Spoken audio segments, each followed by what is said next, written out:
আমি আজকে একটা ফুলকপি তরকারি বানাবো।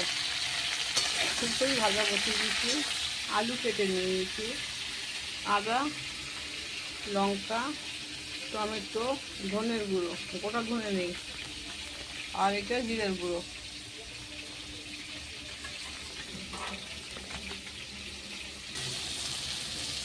দেখুন, জিরে ফোড়ন দিয়ে, গরম মশলা ফোড়ন দিয়ে আলুটা দিয়ে দিয়েছি, ফুলকপিটাকে ভেজে নিয়েছি। আর এখানে নিয়েছি টমেটো, আদা, লঙ্কা, ধনে, জিরে, এটা মিক্সিতে বেটে নিয়ে আসি। আলু আমার ভাজা হয়ে গেছে, এবারে মশলাটাকে দিয়ে দিচ্ছি, ধনে, জিরে, টমেটো, আদা, লঙ্কা। দেখুন আমার মশলা আর আলু কষা হয়ে গেছে, এবারে জল দিয়ে দেবো। নিরামিষ, ঝোলটা ফুটলে কপিটা দিয়ে দেবো, কপিটা এখনো দেইনি, পরে দেবো।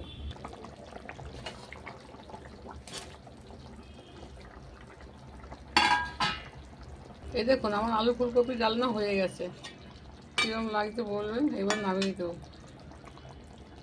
গ্যাসটা বন্ধ করে দিলাম। আলু ফুলকপি ডালনা সবাই করে, তাও করলাম। দেখুন, ভালো লাগলে লাইক শেয়ার করবেন। নিরামিষ তো, একদম পুরো নিরামিষ, সোমবার।